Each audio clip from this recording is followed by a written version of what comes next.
Zhao Yi and I shared a lifetime of love, growing old together. We lived in harmony as husband and wife, with children at our knees, enjoying a happy and peaceful life.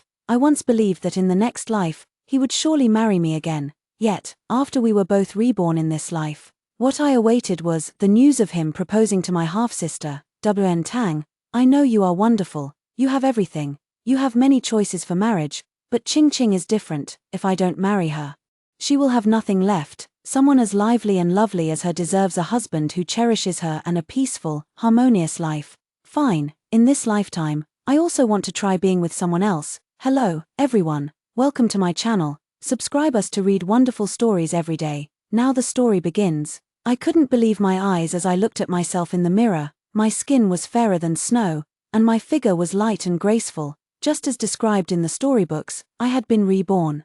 Reborn at the most beautiful age of 16, at that time, my father held a high and powerful position, and I had gained fame in the capital for my beauty and talent. Many sons of noble families admired me and sent matchmakers to propose, but I turned them down one by one. I only wanted to marry that silly boy who secretly climbed over the wall every night to bring me flowers. He was my father's advisor. Though brilliant, he had to settle for this position due to his family's decline. In my previous life, I fasted for 3 days, finally forcing my parents to nod in agreement, and I married him as I wished. Later, with the support of my maternal family, Zhao Yi indeed rose steadily, reaching the position of Prime Minister. I also became the Prime Minister's wife. Admired by everyone in the capital, even my mother praised me for my good judgment. I chose Zhao Yi at his lowest point and helped him rise to great heights. We enjoyed a lifetime of wealth, a loving marriage, raised 2 sons and a daughter, and lived peacefully into old age. I thought I had no regrets in life, so I firmly believe that in this life, Zhao Yi will still choose me without hesitation. I gave a faint smile at my reflection. Mu Chun rushed in anxiously. The advisor of the estate, young Master Zhao, is proposing to the master, saying he wants to marry the young lady of our Lin family. The servants all admire his courage. For an advisor to be so bold, he's really a toad. She didn't dare to continue, but I knew she wanted to say that phrase, a toad lusting after a swan's flesh. Zhao Yi must have been reborn as well, to be in such a hurry. I gave Mu Chun a glare. What toad? Don't bully the young for being poor. Zhao Yi is no ordinary person. Mu Chun was quick-witted. Seeing me speak up for Zhao Yi, she immediately pretended to slap her own mouth. This servant misspoke. Young Master Zhao is handsome and talented. Gold will surely shine. She then whispered tentatively, could it be, young Master Zhao wishes to ask for your hand in marriage? Miss, I lightly patted her head. Let's go, let's take a look ahead first. I quietly walked to the front hall and hid behind the green silk screen. Through the thin gauze, I saw Zhao Yi again, just as he was in his youth. His posture was upright, his voice as warm as jade. It still made my heart flutter for a moment. But the words he spoke next made me feel as though I had fallen into an icy abyss. I sincerely wish to ask for the hand of your second daughter, Lin Qingqing. I hope you will grant this request. Minister, my mind went blank with a roar, and I could no longer make out the words that followed. In this lifetime, the one she was so eager to marry was not me, but my half-sister, Lin Qingqing. The one I held in my heart for a lifetime turned out to have someone else in theirs. What I thought was gentle warmth and lifelong devotion was merely a role he had meticulously played his entire life. Stunned and unsteady, I accidentally knocked over the screen. Zhao Yi and I locked eyes. My eyes were filled with shock and accusation, but he only met my gaze for a moment before flusteredly looking away. Father frowned deeply. His usually composed daughter had lost her composure so completely. I hastily made an excuse and withdrew, back in the courtyard. My heart still ached as if being slowly carved by a blunt knife. Returning to my room, I was lost in thought for a long time, not even noticing when Muchuan had left. After what felt like an eternity, my mother came in beaming, holding a stack of portraits. They were all of eligible bachelors from the capital, each talented, handsome, and from families of equal status. Wen Tang, come quickly and see, all the fine young men of the capital are here. Mother happily waved the scroll in her hand. In the past, I would have resented my mother's forceful matchmaking. Back then, my heart and eyes were filled only with Zhao Yi, but now that I know his heart belongs to someone else, I suddenly feel at peace. A broken heart must be mended by someone new, since in this life, Zhao Yi wishes to marry my half-sister Lin Qingqing, then why not try someone else myself? A 3-legged toad is hard to find, but 2-legged men are a dime a dozen. It's not like I have to have Zhao Yi. So I calmed down and carefully flipped through the album my mother brought. Each one was imposing and handsome in their own way. I gently stroked the portrait and couldn't help but sigh. Youth truly makes everything look beautiful. Seeing that I was no longer refusing for once, my mother happily stayed by my side to help me choose. Ching Ching has received a marriage proposal today. As the eldest legitimate daughter, you should hurry up too. It simply wouldn't do for a younger sister born of a concubine to marry before you.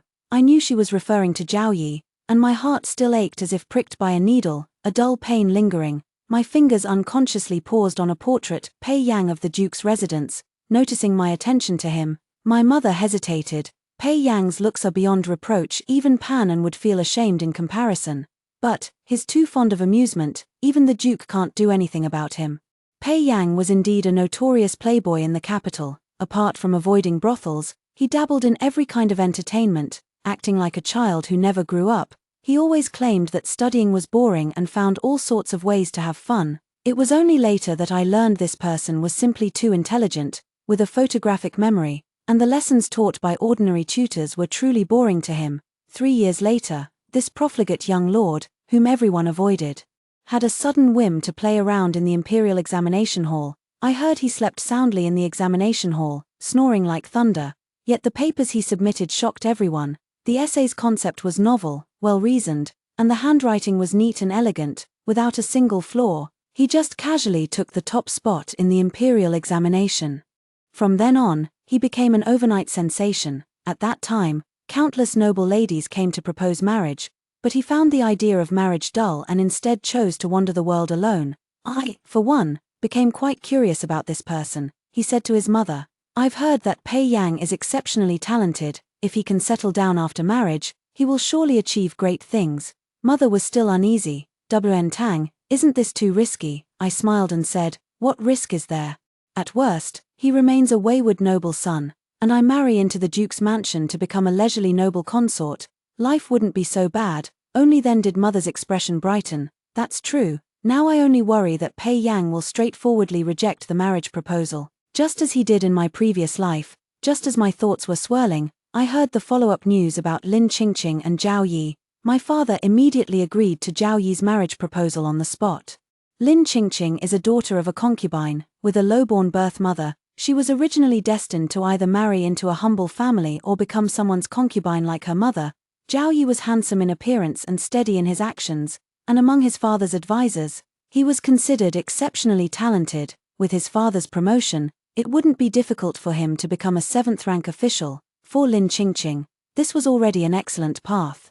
Never did she expect that Lin Qingqing would start a hunger strike. I absolutely refused to agree to this marriage. Hearing this news, I smiled bitterly. In my previous life, I went on a hunger strike just to marry him. In this life, the one he chose is using a hunger strike to reject him. In her previous life, Lin Qingqing had already developed feelings for the playboy Zheng Qiu, the young marquis of the Duke of Zheng's estate. He was a true libertine in every sense of the word. Although he loved to have fun just like Pei Yang, Zheng Qiu was different. He was obsessed with women, commoners, courtesans, performers. He wanted to sample the fragrance of 100 flowers. Among them was also my half-sister Lin Qingqing. She saw him as a stepping stone to cross social classes, believing that by clinging to him, she could break free from the constraints of her status as a concubine's daughter. Zheng Qiu, at the peak of his interest in her, charmed and manipulated her, coaxing her into giving herself to him. But once he grew tired and lost interest, he cast her aside like a worn-out shoe. In my previous life, my half-sister kept her pregnancy a secret and refused to reveal Zheng Qiu as the father. At that time, Zheng Qiu had already forgotten all about her and was passionately involved with the top courtesan of the brothel, while my father punished my half-sister by making her kneel in the ancestral hall. I discovered that the one who got her pregnant was none other than Zheng Qiu, so I asked Zhao Yi to find Zheng Qiu, explain Lin Qingqing's current situation, and hoped that he would step in to help and give my half-sister an explanation.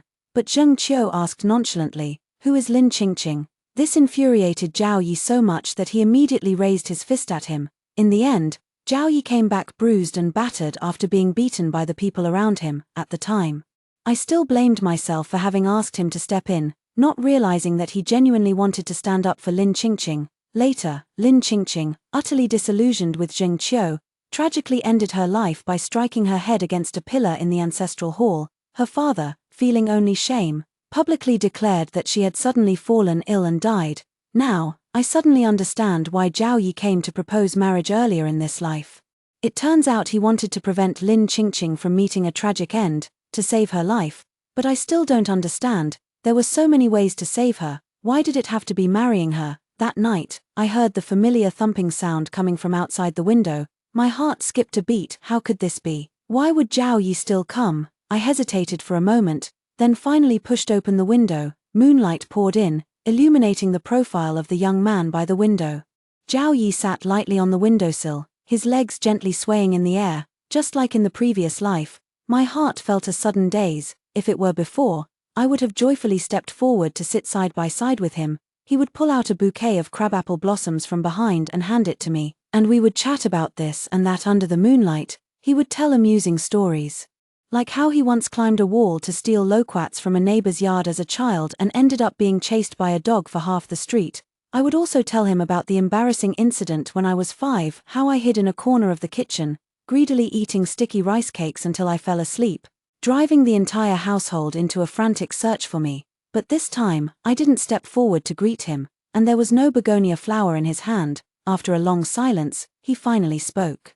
His voice low and somber. "WN Tang, I know you've been reborn too. I knew it from the moment I first saw you. You can scold me, resent me, do as you will, but in this life, I want to marry Qing. I don't want her to relive the tragedy of her past life. You're her elder sister. I believe you wouldn't want to see her meet such an end either." I let out a bitter laugh and voiced the doubt weighing on my heart. "You have countless ways to save her. Why did you have to marry her?" He froze, his expression gradually darkening. It seemed the real answer was too difficult to put into words. I said that answer for him. "Did you like Lin Qingqing in your previous life? When did it start? Was it actually just a misunderstanding the first time you came to me?" Zhao Yi quickly shook his head.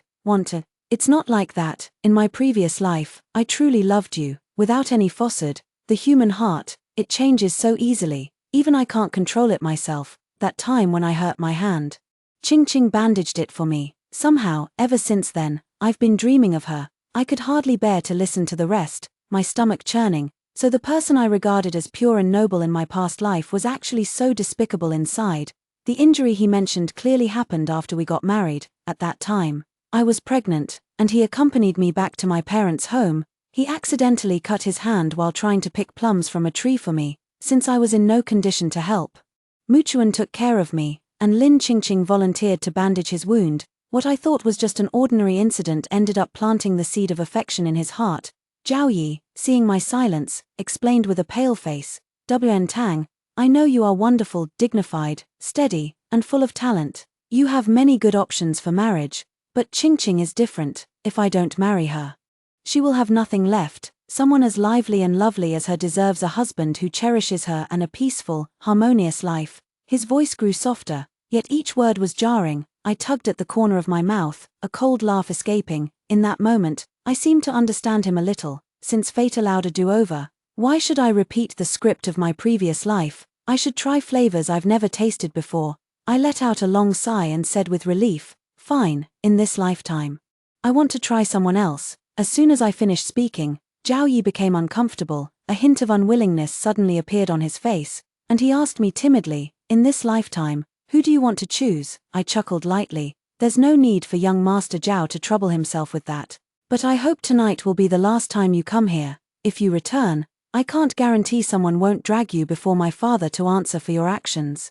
The last thing I saw was his complex, indecipherable gaze. Unwilling to look any longer at this face I so despised, I quickly closed the window. It turns out that going from loving someone to loathing them takes only an instant. The next day, I had Muchuan place broken porcelain shards all along the windowsill. Though puzzled, Muchuan did as instructed. I was sitting idly under the corridor, flipping through a book. Muchuan approached and whispered that Lin Qingqing, after going hungry for 2 meals, had finally given in. Hearing this, I couldn't help but lift my eyes. "Miss, this morning the second young miss took the initiative to have Aunt Zhong bring porridge to her room, and she even said she's willing to accept the marriage proposal from young Master Zhao." Muchuan's voice was filled with surprise. No wonder she was so taken aback. After all, just 2 days ago, Lin Qingqing had been desperately barricading the door, crying and shouting that she would rather die than marry. Who would have thought that after just 2 days of hunger, her resolve would completely change? I put down my book and got up, walking towards her courtyard. As soon as I reached the window, I heard a rustling sound of chewing from inside. Lifting the curtain and stepping in, I saw Lin Qingqing sitting at the table. A plate of freshly eaten osmanthus cakes in front of her, and half a piece still clutched tightly in her hand. Her lips were stained with UN-wiped frosting.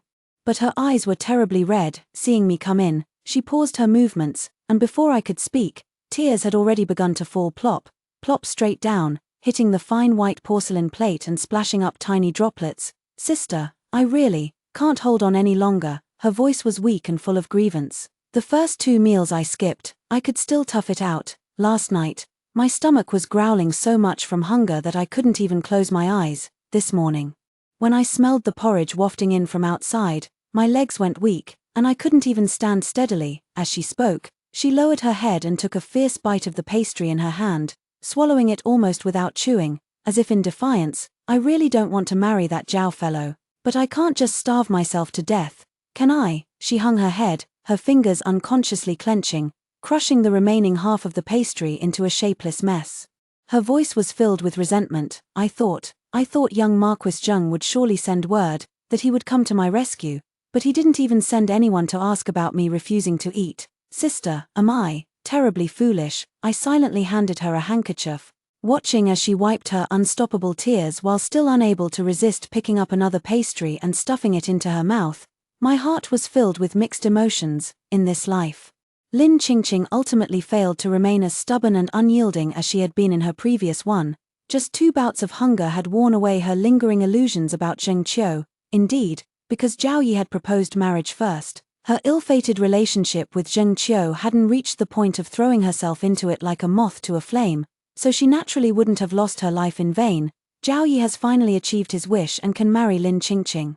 It remains to be seen whether he can truly live a stable and harmonious life with the lively and charming Lin Qingqing as he imagines. While I was still in a daze, Nianqiu, who was by my mother's side, hurried over to deliver a message. Mother wants to see me. As soon as I stepped into my mother's courtyard, I saw her face beaming with joy. It turned out that Pei Yang had agreed to marry me. I didn't expect it to happen so soon. This time, Pei Yang did not reject the marriage arranged by his parents as decisively as he had before. When the nanny from the Duke's residence smiled and presented him with the portrait of Lin Caiwei, the legitimate daughter of the minister's household, he clearly froze for a moment, his hand pausing abruptly in the midst of teasing the cricket. Lin Wantang. These 3 words instantly unlocked the long dusty memories he had sealed away. In her previous life, she had taken Zhao Yi to the city's debate hall to build connections, all to pave the way for his future. Back then, she often stood in the hall debating scholars from all corners, her words sharp and insights extraordinary, repeatedly drawing thunderous applause from the entire audience. At that time, Pei Yang had only sneaked into the hall to scout opponents for his prized cricket, yet, he was unexpectedly drawn by a clear, composed voice and found himself stopping to listen to the entire debate. He had never seen a woman like her, learned, sharp-witted, candid, with every word insightful and resonant. In that moment, even the cricket in his hand seemed utterly dull. From then on, he also began to study seriously, and later developed an interest, even taking the imperial examinations himself. However, Lin Wantang's attention was entirely fixed on Zhao Yi at that time. She never truly looked back at him. Later on, he simply left the capital and traveled far and wide. The world believed that Zhao Yi rose to the position of prime minister because of the full support from Lin Wantang and her maternal family. Few people know that the present emperor once struggled to choose between Zhao Yi and Pei Yang. While Pei Yang came from a hereditary duke's household, where scholarly honors were merely an added embellishment, for Zhao Yi, who hailed from a humble background, it was a matter that concerned the fate of his entire clan. In the end, he chose to step aside. Leaving gracefully to fulfill her wish, when the portrait was handed to him, he was absent-mindedly playing with a cricket. The matron beside him repeated, "It's Miss Lin Wantang from the minister's residence." He unrolled the scroll and gazed at it for a long time. The person in the painting still had the same brows and eyes, with a familiar spirit. Finally, he gave a slight nod. The nanny could hardly believe her eyes and cautiously asked again. After confirming, his face immediately lit up with joy, and he hurried off to report the good news to the Duchess. Soon, the entire Duke's mansion was abuzz with the news. The usually indifferent Pei heir had finally changed his tune and agreed to the marriage with the eldest daughter of the Lin family. Lady Pei's long-held worries were finally put to rest, to prevent any further complications. The wedding date was set with unusual haste, as Lin Qingqing had finally agreed to the marriage. As the legitimate daughter, I naturally could not marry later than my half-sister, so I was arranged to be wed on the same day as Lin Qingqing, with my bridal procession departing just half an hour earlier than hers. That day, amid the clamor of gongs and drums, I sat upright in the 8-carried bridal sedan chair, adorned in phoenix crown and ceremonial robes, on my way to the Pei residence. At that very moment, Zhao Yi, riding a tall horse, led the procession to welcome Lin Qingqing and passed by my sedan chair. As the two wedding processions crossed paths on the bustling street, he involuntarily tightened the reins, his gaze fixed intently on my magnificent sedan with its ornate canopy and tassels, and the grand display of ceremonial guards. For a moment, he was stunned, as if all the surrounding noise had suddenly fallen silent. The woman who had been his wife for a lifetime, who had borne him children and managed his household with meticulous order, was now, in phoenix crown and embroidered robes, about to marry someone else. This thought struck him abruptly, piercing his heart with a sharp, indescribable ache and emptiness. It wasn't until the matron of honor beside him whispered a reminder that he suddenly snapped back to reality, hastily turning his head away and guiding his horse toward Lin Qingqing's sedan chair. But Lin Qingqing had long been simmering with anger, and now she deliberately began to act out in a fit of pique. When Zhao Yi reached out according to etiquette to help her into the sedan chair, she abruptly flung her sleeve, slapping his hand away fiercely. The sudden move plunged the surroundings into instant silence, with all the guests and passers-by focusing their gazes on his hand frozen mid-air. Under the watchful eyes of the crowd, Zhao Yi's face turned from red to pale.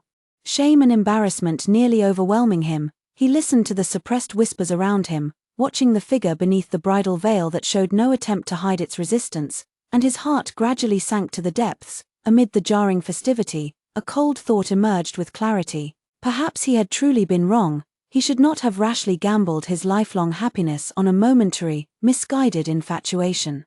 This long life ahead was now to be bound to a woman who had publicly humiliated him and held no regard for him in her heart. At this moment, Lin Qingqing had none of the playful charm that had captivated him in his previous life, leaving only willful recklessness. That's right, he should have known it all along. He had not been unaware of her willfulness. He knew better than anyone about her absurd, moth-to-flame past with Jing Qiu. How could she, in this life, have completely forgotten the bloody lesson, remembering only that playful, lively face that called him brother-in-law? Zhao Yi had yet to realize that what would make him regret even more was still to come. In this life, although his father gave Zhao Yi some support, he ultimately did not pour all his efforts into it as he had in the previous life. In the previous life, he married the legitimate daughter of the minister's household, but in this life, he married only a concubine's daughter.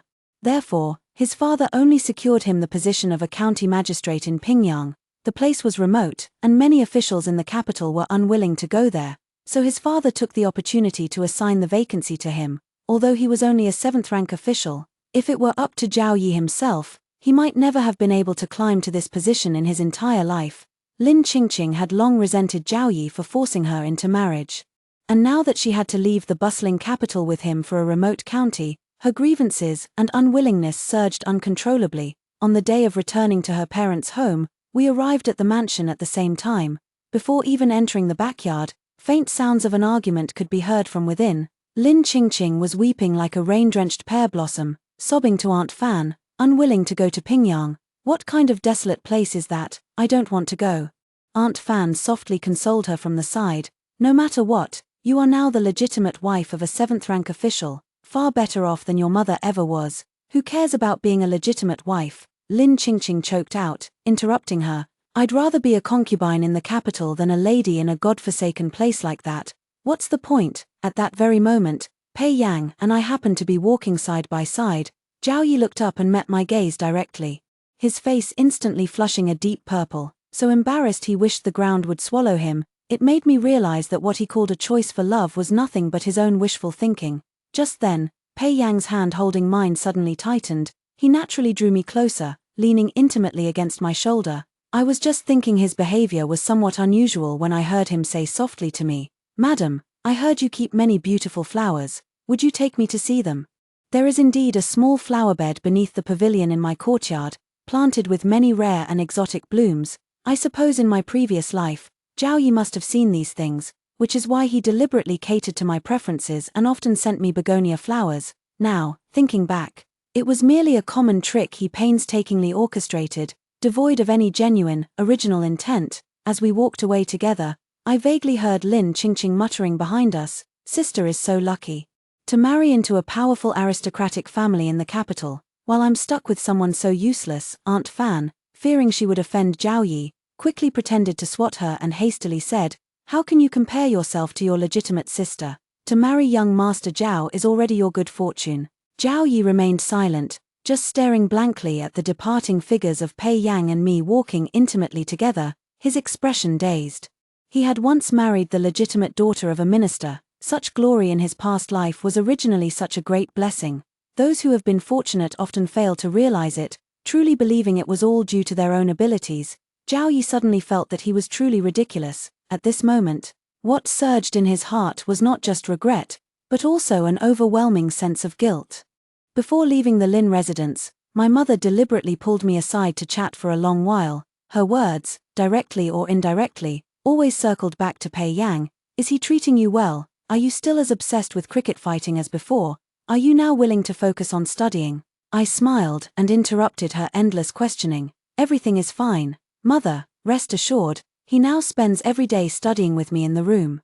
And occasionally we go to the debate hall to discuss and argue over theories. As for those crickets, they were all given away long ago." Mother was overjoyed to hear this, clapping her hands repeatedly. "My son is truly blessed. You really won the bet, just as you said. Marriage has made you settle down." I lowered my eyes with a faint smile, a trace of guilt flickering in my heart. If not for being reborn, how could I have been so certain? After bidding farewell to my mother, I walked slowly along the corridor alone. Unexpectedly, Zhao Yi suddenly emerged from behind the pillar and called out to me. He gazed at me, his eyes swirling with barely suppressed remorse, his voice hoarse, wanting. "In this lifetime, I have ultimately failed someone as wonderful as you." He took a step forward, as if mustering all his courage, and said bitterly, "If there is another life, I will surely choose to marry you." My heart felt as disgusted as if I had swallowed a fly.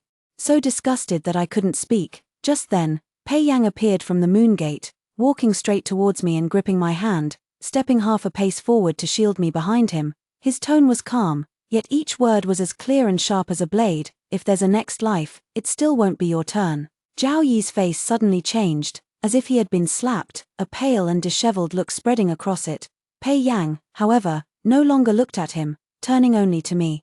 His voice instantly softening. "My lady, I've been looking for you for a long time. Let's go home." His fingers locked firmly with mine, warm and resolute, hand in hand. We walked past Zhao Yi without giving him another glance. That night, with red candles flickering, I lay side by side with Pei Yang on the bed. After a long silence, I finally mustered the courage to confide in him about the matter of my rebirth. He listened quietly, then suddenly reached out and pulled me tightly into his embrace. "I know," his deep voice resonated close to my ear. "Wanting, I am too, actually." I froze, startled, and looked up from within his arms. He gently stroked my hair, his eyes as deep and dark as the night. "In my previous life at the debate hall, the first time I saw you arguing with such grace, it made the cricket in my hand seem utterly uninteresting." He sighed and held me even tighter. "In this life, I thought I would be the same as in my past life, only able to watch over you from afar, content to see you safe and happy, but I never expected that person would take such blessings for granted. In that case," he lowered his head to kiss my forehead, his voice filled with resolve, "in this life, let me be the one to love you properly." I held him tightly, burying my head deeper into his embrace. So, in his previous life, I had already been in his heart. After we married, the happiest one was undoubtedly Lady Pei. She had been deeply worried, thinking that her son would spend his whole life with his crickets until old age. That day, a banquet was held in the courtyard, and I was accompanying her as she entertained a gathering of female guests. She affectionately held my hand and spoke to the full table of guests with both emotion and lingering fear. "To be honest with you all, I once had an absurd dream in it. That boy Pei Yang was holding his precious cricket jar and insisted that I call those little insects inside grandsons. It truly gave me quite a fright." After saying this, she even patted her chest, looking as if she still hadn't fully recovered from the scare. But then she gently patted the back of my hand and said with a smile, "My good daughter-in-law, now I'm counting on you, hurry up and give me a real grandson, so I can finally relax and turn my luck around." This remark immediately sent the noble women in the courtyard into fits of laughter, each of them doubling over with mirth. Amid the chorus of laughter and joy, I suddenly felt a wave of nausea and couldn't help but lower my head to retch, feeling rather annoyed at having eaten too many sweet cakes in the morning. An experienced lady-in-waiting at the table suddenly exclaimed with a laugh, "Such a reaction from the young mistress. Could it be that she is with child?" Upon hearing this, Lady Pei's face lit up with joy, and she immediately ordered the servants to summon the imperial physician to take her pulse.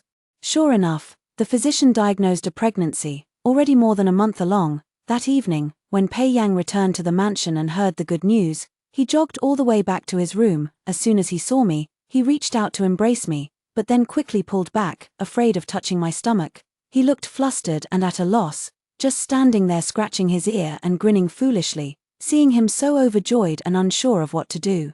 I couldn't help but laugh and gently tapped his forehead. "You look so happy. If you truly mean it, why not aim to become the top scholar like you did in your past life?" Pei Yang's lips curved into a smile, his eyes brimming with a gentle yet confident glow. "That's hardly a challenge." On the day Pei Yang topped the imperial examination, his father held a celebratory banquet at the mansion, specifically inviting both me and Pei Yang to the family feast.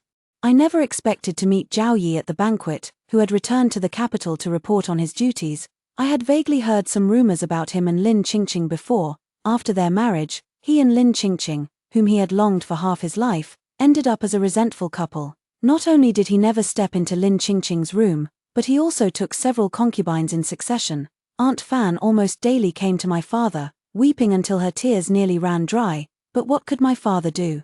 Ultimately, it was not appropriate for him to interfere in his son-in-law's private marital affairs. Moreover, Zhao Yi was, after all, a county magistrate, and he had not shaken Lin Qingqing's status as the legitimate wife. Naturally, it was even more difficult for my father to question him. By this time, I was heavily pregnant, my belly prominently rounded, and Pei Yang was carefully accompanying me on a walk.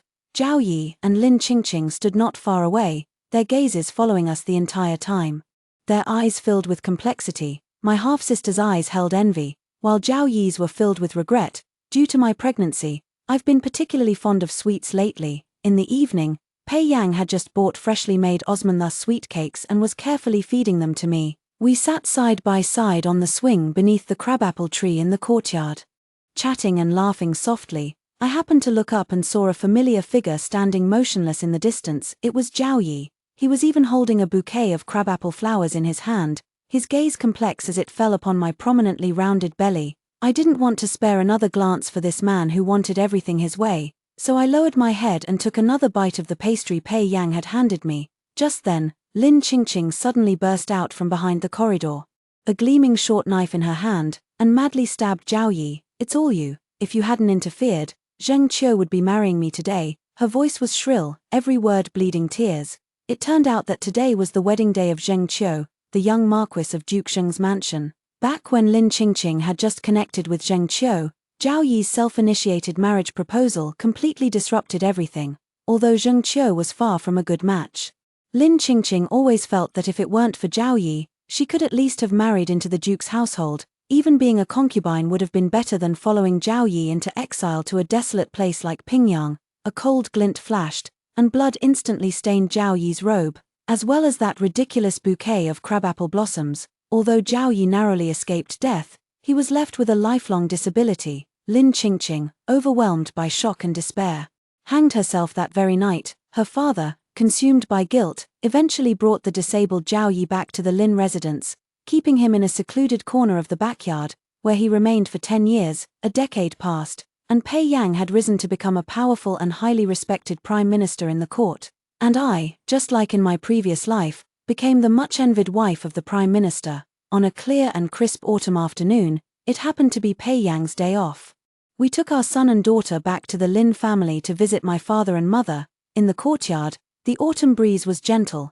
Pei Yang and I nestled together on the swing under the crabapple tree, watching our 9-year-old son Ying and 7-year-old daughter Rong playing with a colorful embroidered football on the open ground nearby. Amid the laughter and joy, Ying gave a strong push, and the ball rolled straight toward the distant corridor. The little one hurried after it, only to see an elderly man with graying hair and unsteady steps, leaning on a cane, laboriously picking up the ball for him.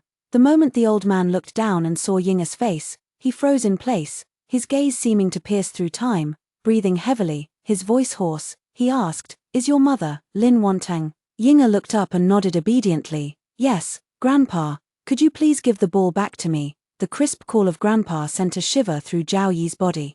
As if waking from a dream, he handed the ball back, his hand trembling slightly. He recognized it at first glance. The child's eyes and brows were carved from the same mold as Lin Wantang's.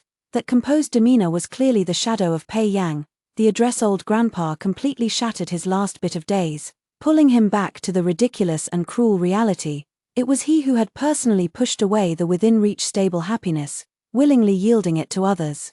And he himself was left with only this broken body, surviving like an ant under someone else's roof, having nothing at all. All hope was lost. In but a moment, he turned, leaning on his cane, and with resolute steps, walked towards the deep well in the backyard. Later, when the servant came to report Zhao Yi had thrown himself into the well, I was pouring tea for Pei Yang. My hand didn't tremble, nor did my heart feel much ripple. Everyone has their own destiny, and they must bear the consequences of their actions. I whispered softly, "May he learn to cherish blessings in his next life and no longer be greedy." Pei Yang gently held my hand, the autumn breeze remained tender, and the laughter of our children behind us rang like silver bells. The end.